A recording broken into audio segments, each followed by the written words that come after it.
Lecture de la lettre aux Hébreux. Ce n'est pas à des anges que Dieu a soumis le monde à venir dont nous parlons. Un psaume l'atteste en disant: Qu'est-ce que l'homme pour que tu penses à lui? Le fils d'un homme que tu en prennes souci.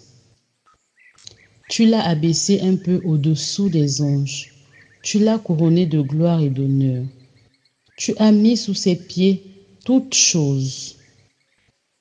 Quand Dieu lui a tout soumis, il n'a rien exclu de cette soumission. Maintenant, nous ne voyons pas encore que tout lui soit soumis.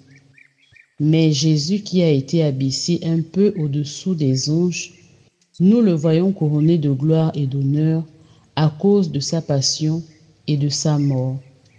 Si donc il a fait l'expérience de la mort, c'est par grâce de Dieu au profit de tous. Celui pour qui et par qui tout existe voulait conduire une multitude de fils jusqu'à la gloire. C'est pourquoi il convenait qu'il mène à sa perfection par des souffrances celui qui est à l'origine de leur salut. Car celui qui sanctifie et ceux qui sont sanctifiés doivent tous avoir même origine. Pour cette raison, Jésus n'a pas honte de les appeler ses frères quand il dit: Je proclamerai ton nom devant mes frères, je chanterai en pleine assemblée.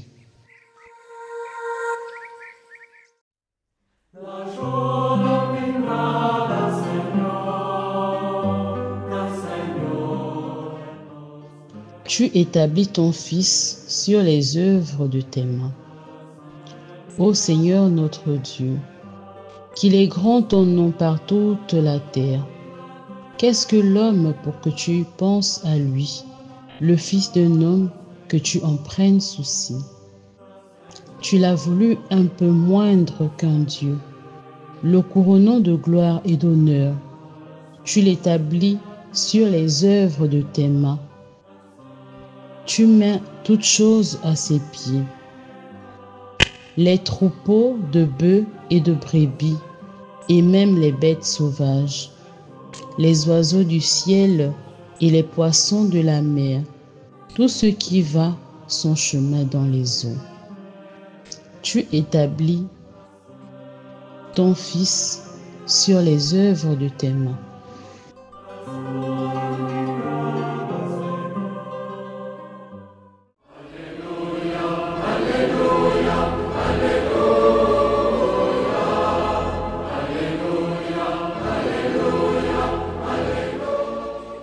Alléluia, Alléluia. Accueillez la parole de Dieu pour ce qu'elle est réellement, non pas une parole d'homme, mais la parole de Dieu. Alléluia.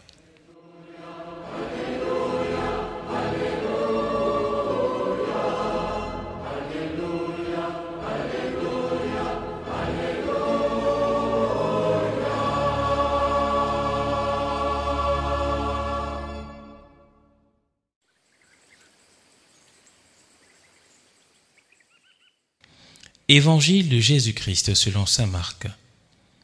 Jésus et ses disciples entrèrent à Capharnaüm.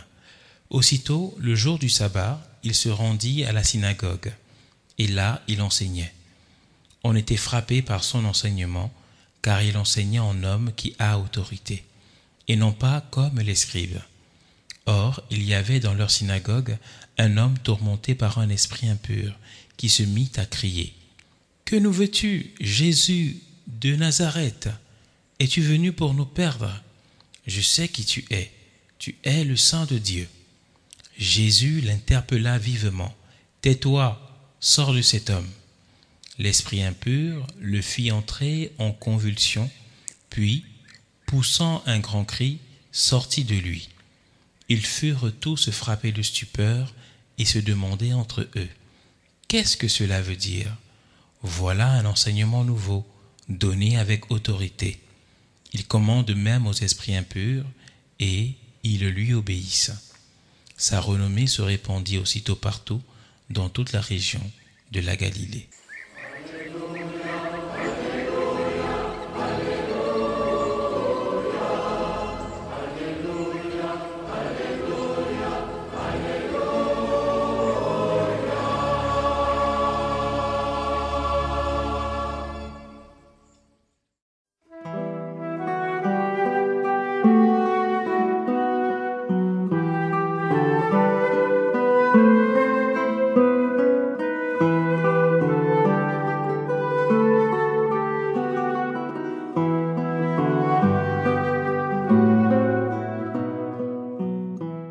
Mes frères et sœurs, sommes-nous conscients chaque jour de la personne, de l'être en qui nous avons mis notre foi? Savons-nous vraiment, mes frères et sœurs, l'immensité infinie, la grandeur infinie, la puissance infinie de celui en qui nous croyons? Si nous nous rendions vraiment compte de qui est Jésus pour chacun et chacune d'entre nous, qui est-il pour tout l'univers? Certainement que à chaque instant de notre vie, nous l'adorerions sans faille, entièrement, pleinement, intégralement. Jésus, mes frères et sœurs, est le Fils unique de Dieu, le Créateur du monde. C'est lui qui nous a fait chacun, chacune, comme il est. Et c'est lui qui réserve pour tous ceux et celles qui croient en lui le royaume de Dieu. Ces enseignements sont l'ouverture à la vie divine.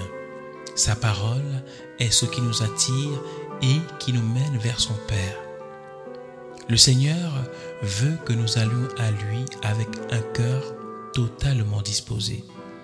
Il sait certes que notre cœur est lourd, lent à croire et lent à se convertir, mais il veut nous accompagner dans chacune des étapes de ce cheminement vocationnel vers la sainteté.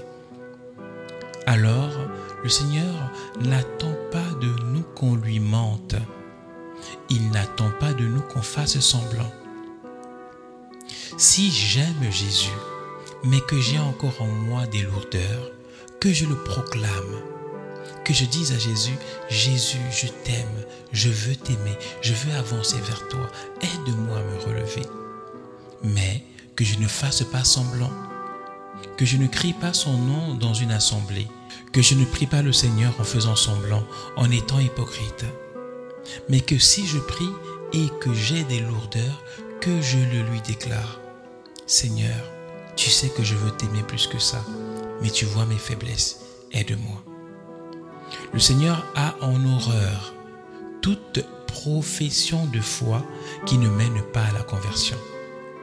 Le Seigneur a en horreur toute déclaration de sa personne sans que cela ne produise dans la vie de la personne une véritable transformation.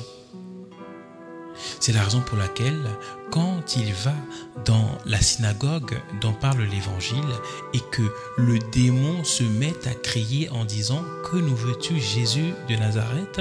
Je sais qui tu es le Saint de Dieu. » Le Seigneur lui dit « Tais-toi, sors de cet homme. » Parce qu'il ne tolère pas la désignation de ce qu'il est vraiment, sans que cela ne change l'entité, l'être qui est en train de le déclarer.